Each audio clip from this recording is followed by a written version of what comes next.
É isso aí, aqui estamos para mais uma edição do nosso Entendendo os Pontos Divergentes e hoje eu quero trazer uma meditação para você aqui no livro de Judas e pedimos ao Senhor nosso Deus que nos dê a sua boa palavra, a sua orientação, a sua instrução divina e nos guie ao conhecimento completo da sua vontade para que a gente possa compartilhar o amor de Deus com todos vocês que estão aí nos assistindo.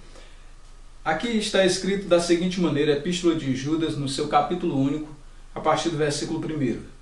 Diz assim: Judas, servo de Jesus Cristo e irmão de Tiago, aos chamados, amados em Deus Pai e guardados em Jesus Cristo.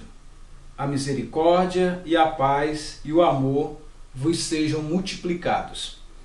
Eu quero chamar a sua atenção para esse texto, para essa epístola, que o Espírito Santo de Deus guiou esse servo, que aqui se identifica como Judas. E a primeira questão que ele põe aqui para nós é a identificação. Todos nós precisamos construir uma nova identidade. O propósito do Evangelho, o propósito da Bíblia Sagrada é que Cristo seja formado em nós. Ora, como nós teremos Cristo formado em nós? Começará a aparecer alguns sinais físicos daquele Cristo que alguns pintam nos seus quadros ou que outros idealizam na sua mente e o fazem parecido consigo mesmo ou com a sua instituição? Como isso vai acontecer em nós? Nós entendemos que o Evangelho é a palavra do nosso Senhor e Salvador Jesus Cristo, é a nova aliança. E qualquer pessoa que seguindo o Evangelho passará a ter as características de Cristo na sua vida diária, nos seus relacionamentos, nos seus comportamentos, à medida em que ele vai andando por essa vida ou peregrinando dia após dia, buscando servir a Cristo com uma boa consciência. Esse texto aqui, Judas começa a mostrar algo muito profundo a nós. E o que ele nos apresenta? Ele diz o seguinte: Judas, servos de Jesus Cristo. A primeira questão que ele mostra aqui: o que é um evangélico? O que é um crente? É um servo de Jesus Cristo. E nós não podemos abrir mão disso.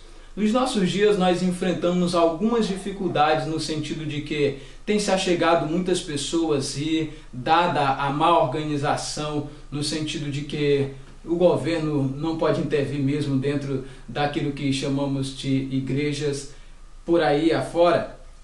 Então o que acontece? Em cada esquina se abre uma nova igreja, um novo grupo evangélico e alguém diz: eu sou evangélico. Sem na verdade o ser, porque quem é evangélico é aquele que segue o princípio do Evangelho. E qual o princípio do Evangelho? O princípio do Evangelho é que sejamos seguidores de Jesus Cristo e que estejamos profundamente comprometidos com uma aliança que ele fez no seu sangue. Na noite em que ele foi traído, ele tomou o cálice e ele deu ao discípulo e disse: olha, esse é o meu corpo que será dado por vós, será partido por vocês. E ele partiu o pão e deu ao discípulo e eles comeram. Na sequência ele distribui o cálice e ele disse: este é o meu sangue, o sangue da nova aliança, do novo compromisso. Lembra que no Antigo Testamento foi feita uma aliança com o povo. Nesta aliança ela tinha lá privilégios que chamamos de bênçãos, que chamamos de cuidados da parte de Deus para o seu povo, as suas promessas, e tinham deveres, tinham obrigações, tinham compromisso. É como num casamento, casamos, então dentro do nosso relacionamento marido e mulher há um nível de comprometimento de um para com o outro. Na família nós temos os nossos compromissos para com os nossos pais. Na igreja temos os nossos compromissos com a liderança da igreja, temos os nossos compromissos, mas nenhum compromisso em cima dessa terra, abaixo desse sol, que às vezes nos privilegia com a sua beleza, e outros dias, quando ele desaparece, vem o frio, e um e outro completam e abençoam a nossa vida e o dia da nossa existência. De semelhante modo, gente, o nosso convite para você aqui é entender isso, que há um comprometimento nessa aliança que assumimos com Jesus. Judas chega a dizer: eu sou o escravo, o servo do Senhor Jesus Cristo. Cristo refere-se ao ungido de Deus, o Messias prometido, aquele que viria para salvar o povo dos seus pecados.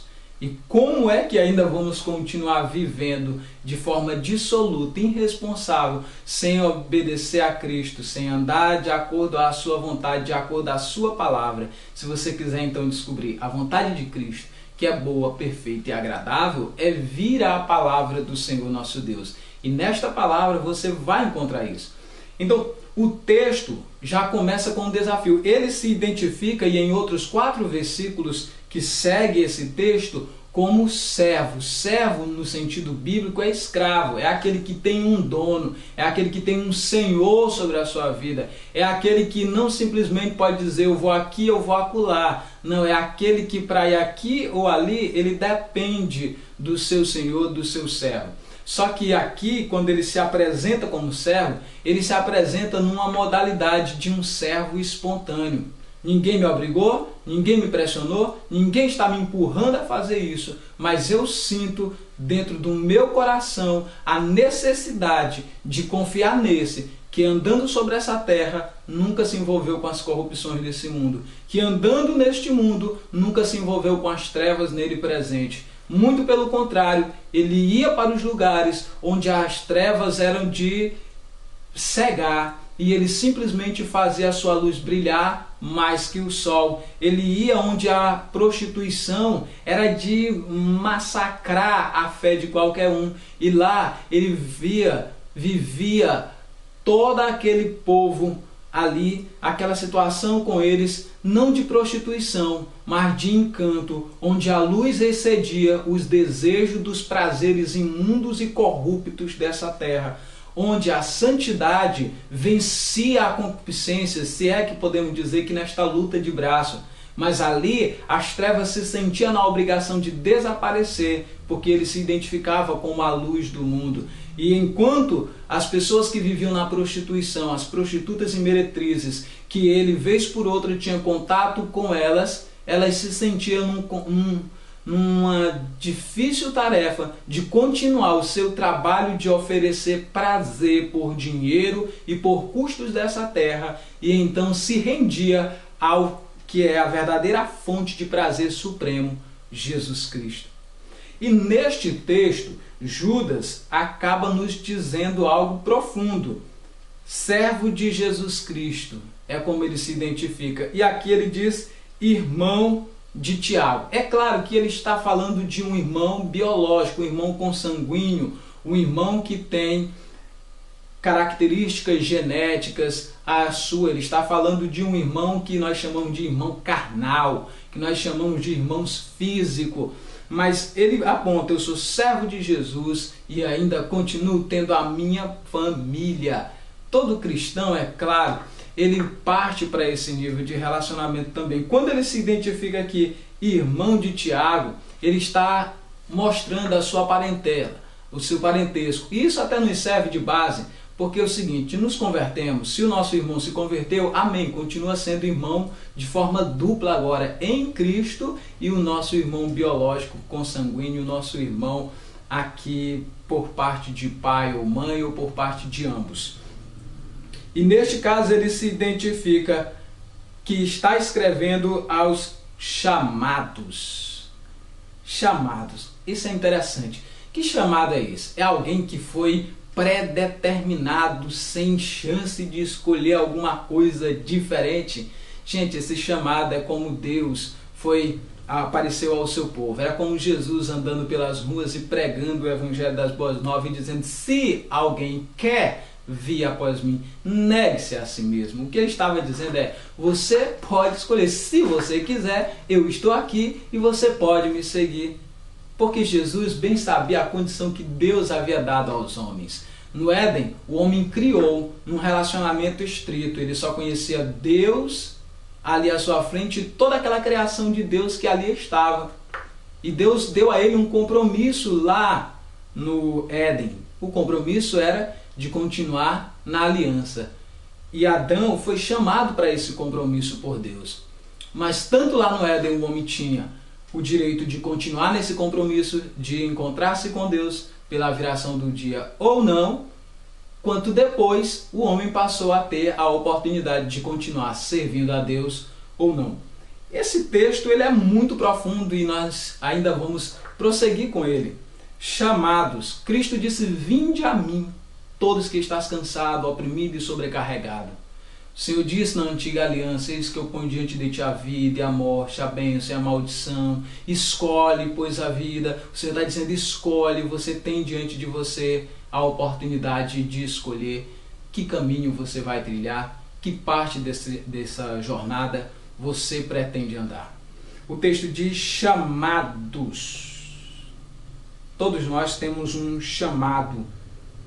Somos aqueles que tivemos da parte de Deus um convite. Que convite é esse? Para irmos às suas bodas, para irmos ao seu banquete. Haviam convidados que disseram: não, eu tenho outra tarefa, eu tenho que ir ao campo, eu casei agora, eu tenho que avaliar uma terra. Cada um dava as suas desculpas para não comparecer.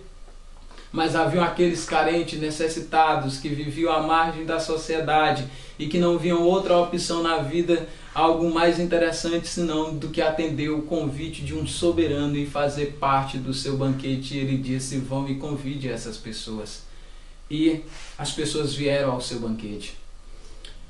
Quando o texto diz que nós fomos chamados, fala de uma vocação onde se apresenta para nós a oportunidade de servir. E nós nos colocamos. O Senhor disse: olha, Caim, se fizeres o bem, não é certo que serás aceito?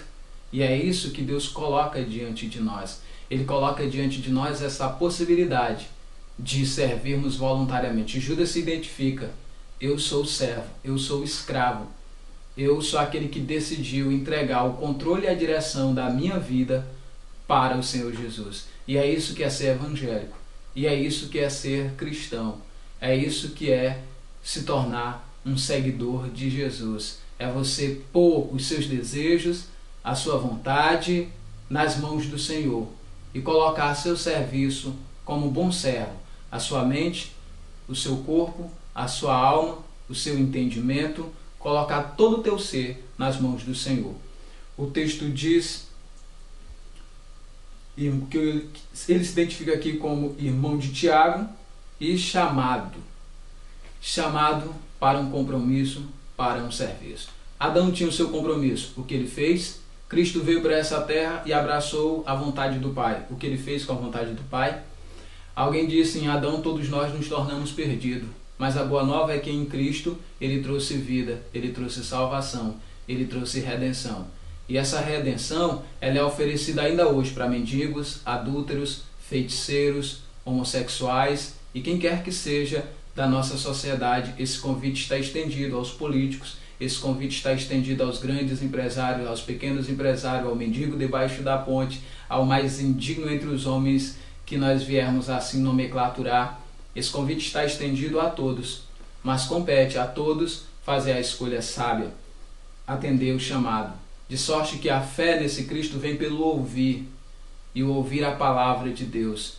Jesus falava ao coração do povo, e uns poucos conseguiram ouvir o seu chamado.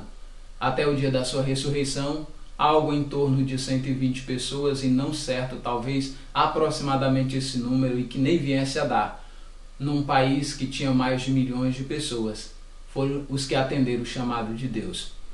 Por isso, nós não estamos aqui para contabilizar e nem dizer esse é salvo e esse é condenado, mas entendemos que aquele que faz a vontade de Deus, o Pai o amará e virá para ele e fará nele morada. Jesus disse: aqueles que me amam guardarão as minhas palavras e o meu Pai o amará e viremos para ele e faremos nele morada. O convite de Deus, o chamado de Deus é para o arrependimento, é para a nova vida, é para a transformação. E você hoje tem a chance diante de você de fazer essa escolha sábia, que é de se render ao chamado. Como o texto bem diz: e como ouvirão se não há quem pregue? E aqui estamos nós, pregando essa boa nova, atendo o chamado de Deus. E aqui chegamos então à conclusão da nossa primeira parte dessa elucidação quanto ao chamado de Deus e o ser cristão, o ser evangélico. Deus em Cristo abençoe você e eu aguardo você na nossa próxima exibição deste programa. Deus em Cristo abençoe você e toda a sua família.